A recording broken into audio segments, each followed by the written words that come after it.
Hi, welcome to the 22nd interview of God, Gold, and Glory. Today I'm here with Alex Naddour.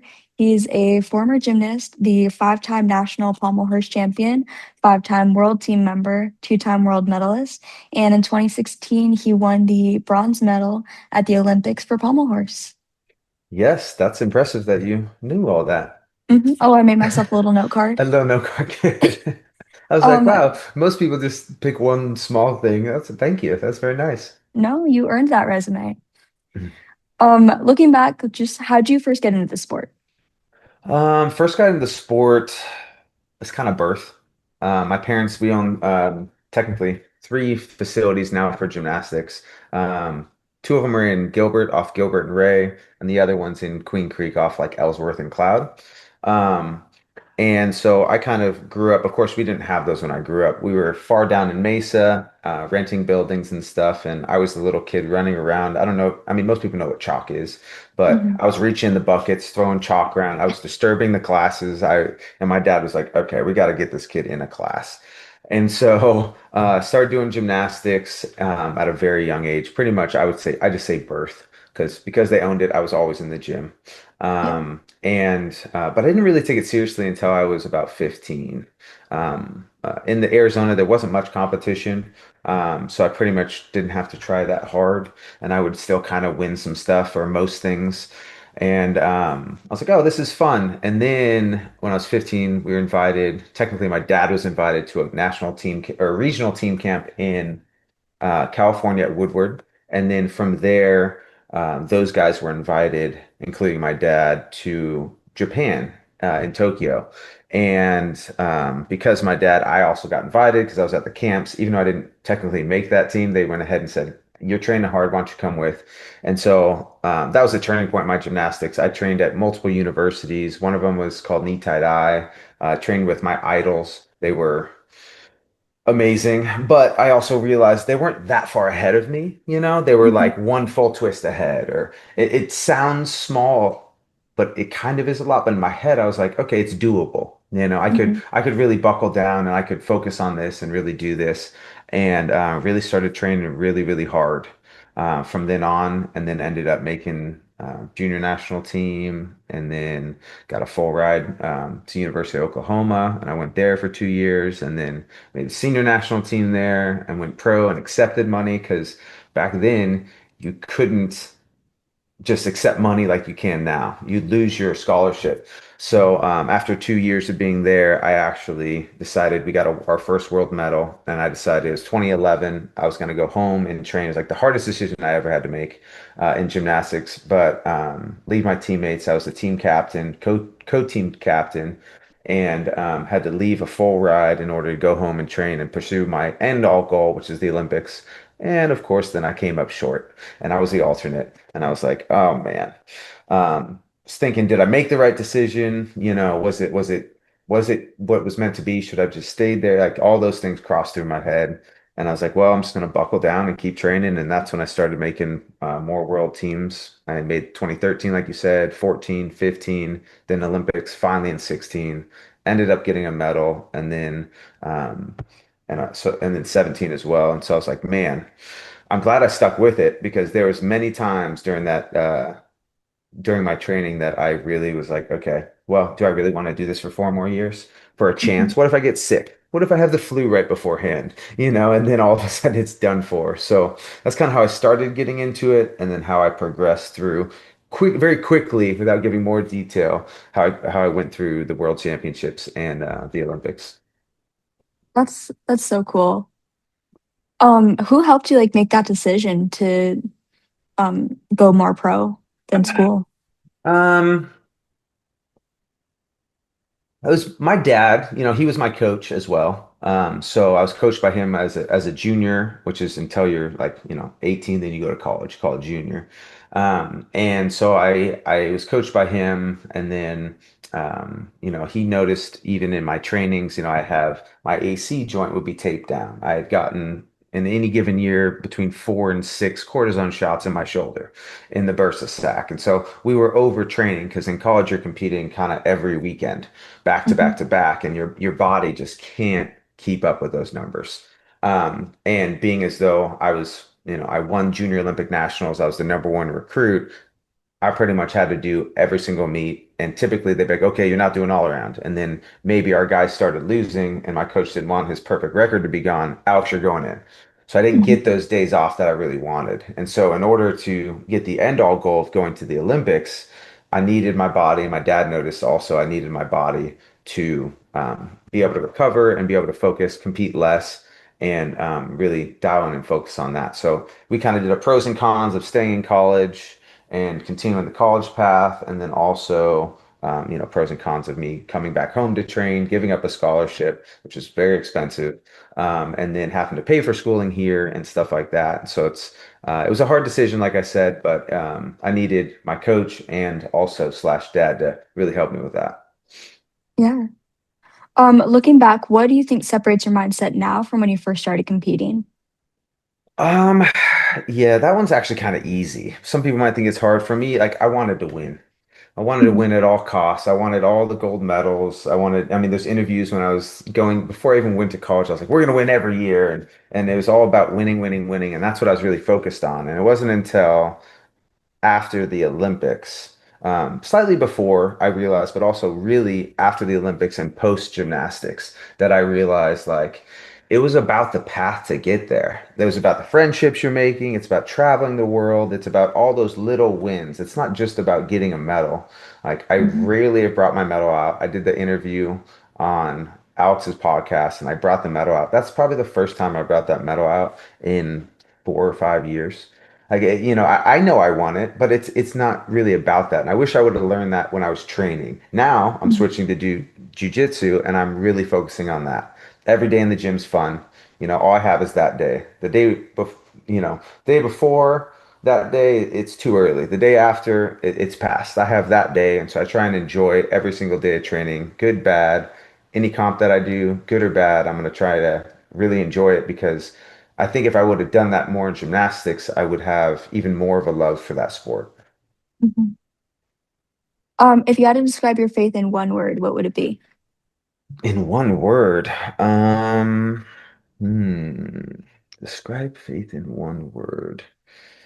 Belief. Yeah. Something my dad always used to say to me before I would go, he just said, "Hey, just believe." And I'd be like, "Okay." Believe that, you're able to do more than you can. Believe that there are good people out there. Just believe, and I think if you have Yeah. that hope and that belief, then it can change your mindset a lot.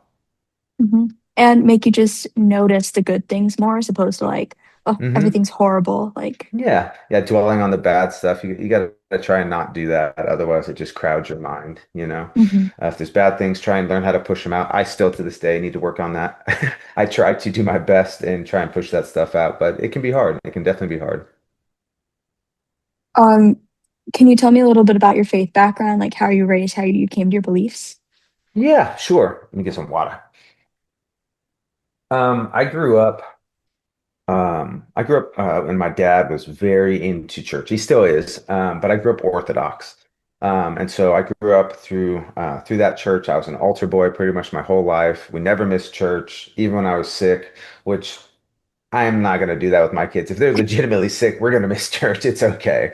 But by doing that, it actually kind of turned me off a little bit to the church side of stuff. When I went to college, I was like, man, we didn't go to church as much. We're traveling a lot, stuff like that. And my parents are divorced, so I started going to a Christian church with her when I was with her, and then the Orthodox with my dad. And I really kind of, when I came back from college with my wife, she wanted to start going to church.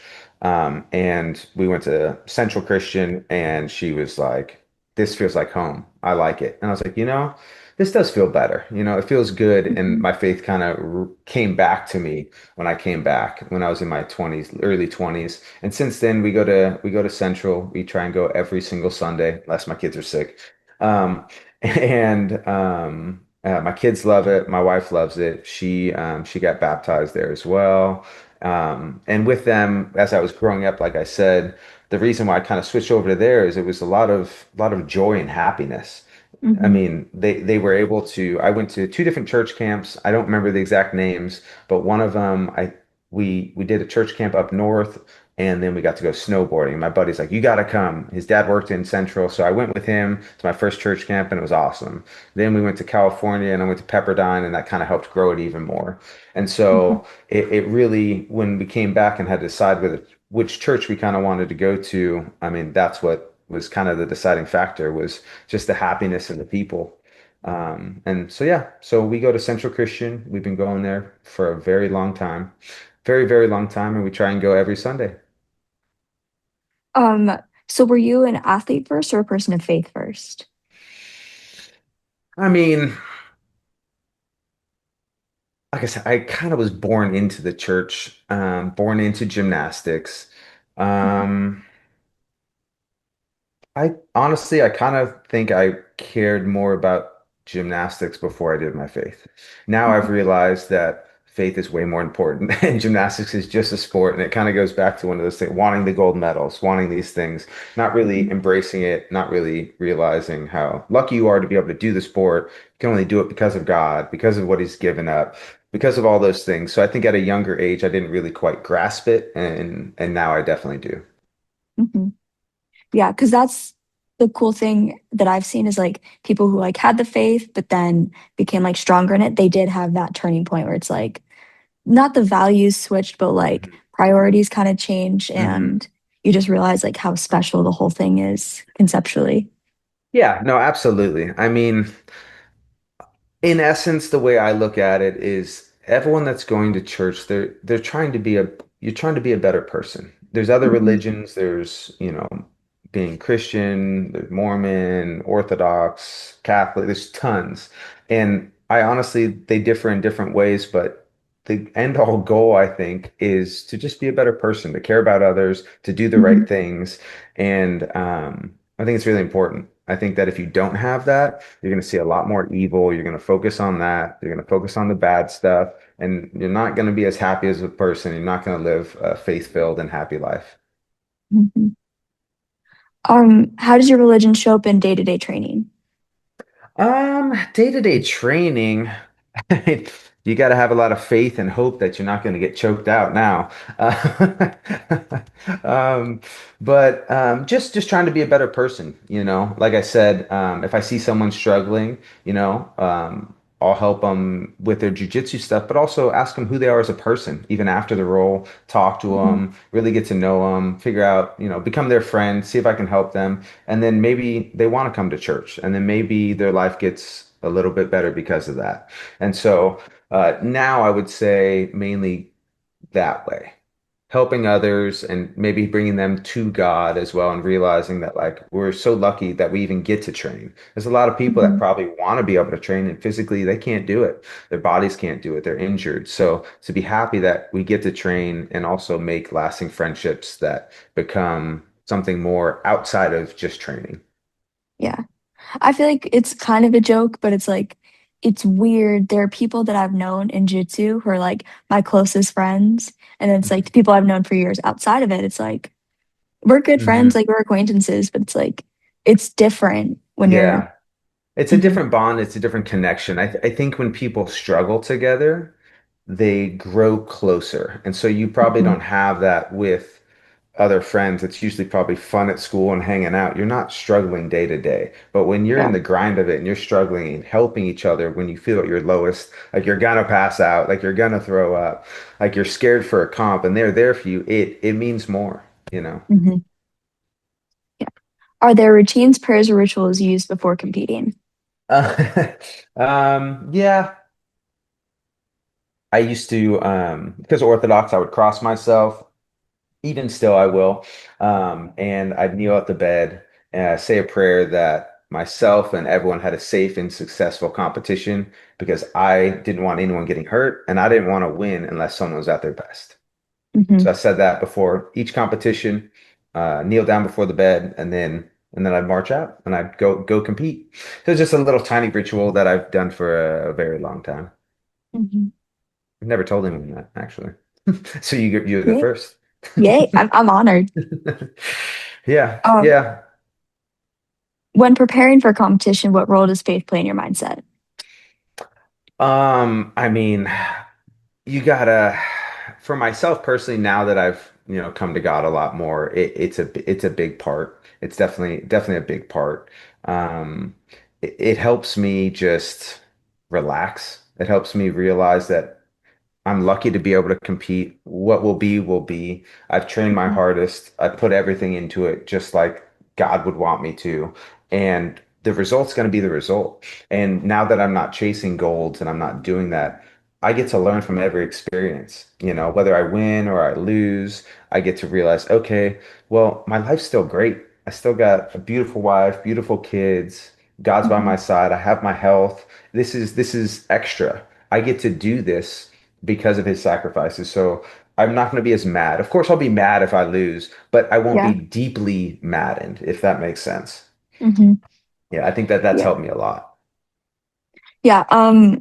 Something I was just talking about on like my last few interviews is Hmm. I don't know if you've seen the quote, but I am Catholic. And so it's like you the only real goal in life is like to become a saint. Or it's like Hmm. God is the only real goal in life. Everything else is gravy. It's just Hmm.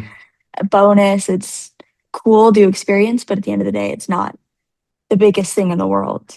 Yeah, no, absolutely. And that's why you see, and lately I love how many athletes are doing it. They're saying all glory to God. They're Hmm. understanding that like, dude, I get to do this and I won, or I get to do this and I lost. That's okay. I still get to do this. I'm so blessed to be Hmm. able to have my health to be able to do this. And I think if you start to do that, you'll probably compete better. You'll probably Hmm. let that emotion go. You'll let the anxiety go because it's just something fun. You Yeah. choose to do it and you get to do it. Yeah, that's the cool thing too, is like it is a choice. Like you're there Hmm. because you want to be there. Hmm. Remember, you chose to do that competition. May not Yeah. feel like it, but that's how I feel. I'm always like, oh, why did I sign up for this? And I'm like, I love competing. Yeah, I used to get that. I even had that a little at the first jiu-jitsu comp. I was like, man, I haven't felt those butterflies or nerves in a while. It's like, and I'm Hmm. like, why am I making myself do this? And then as soon as I got on the mat, I was like, there it is. Okay, this Yeah. is why. Now I know Hmm. why. Yep. Um, in such a tough sport, how do your beliefs help with pressure and nerves or setbacks? Like I said, putting trust in God and trusting, you know, that you've I say no stone unturned. You've done everything you can. When I'm competing, I'm making sure my diet's right. I'm making sure I'm running and doing extra stuff that other people aren't. I'm pushing myself to levels that I feel no one else can. And if I'm Hmm. doing that, I'm better prepared. And especially if I'm a person of faith and maybe they're not, maybe I got a little extra hand. Maybe God will give me a little push. Hmm. Has there been a moment where faith carried you through injury, doubts, or loss? Yeah, yeah. I mean, more so just questioning, like, why? Why would I get this injury? I've been Hmm. training, I've been doing everything that I can, and not really understanding it. But now looking back, maybe I got that small injury, or maybe I stopped competing because he was looking out for something else that was going on in my life that I can't even see. You know, Hmm. maybe it was something where I was going to do a skill and I could get paralyzed for it and then not live the same life that I want to. And so he made me get sick before that meet, certain things like that. So realizing that, he's got a plan, whether you know it or not. In my opinion, he's got a plan. And if you just keep doing the right things, it'll all kind of set itself in place. Yeah. In one of my first interviews with Jason Hensley, he was saying that I can't remember specifically what the injury was, but I feel like he was saying he like blew out his knee and Hmm. like had to go and do surgery and it was like months off the mat. And during that time, like can't train, can't do anything. Hmm. Um, but he went to seminary school during that. So it's like he took the time off and became a pastor through it. And I just thought that Hmm. was really cool.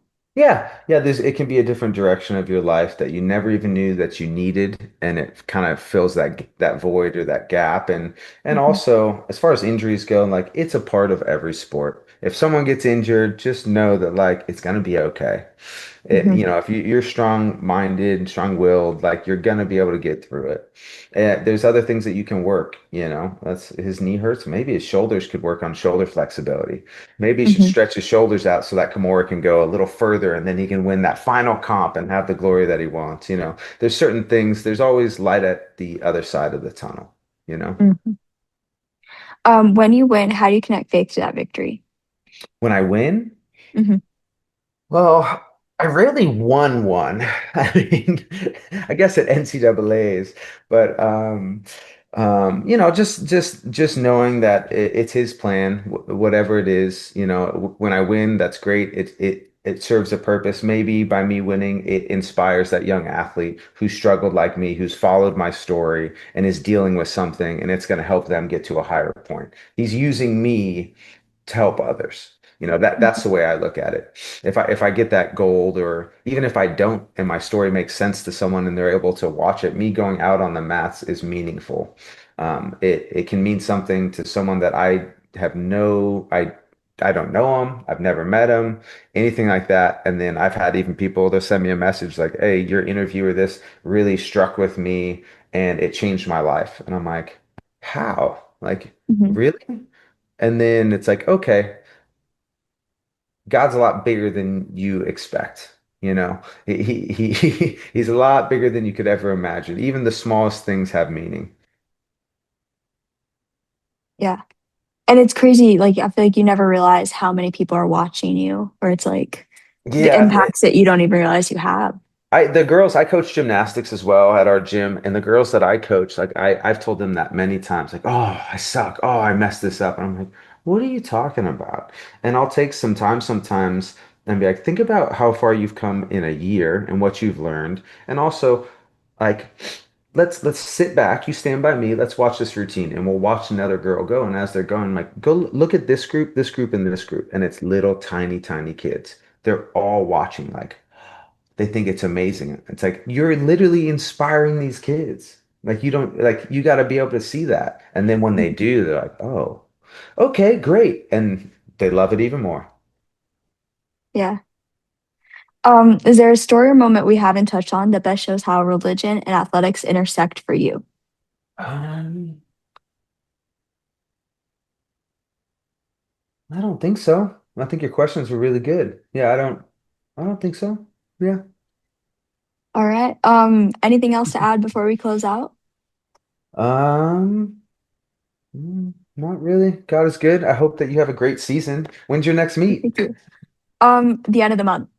Oh yeah? Are you gonna Yeah. do the one at the whatever ground, the AZ grounds? I'm actually gonna do pans in Oh, you Florida. are doing pans? Oh yeah, Yeah. they wanted me to do pans too, and I was like, oh yeah, I should do it. But then You I should do realized pans. how expensive it would be to go to Florida. So I'm gonna look at a different Yeah. major because my goal is to go to Worlds this year. So I'm gonna see how that goes. Let's do world. Yeah. Awesome. All right. This was the 22nd interview of God, Gold, and Glory.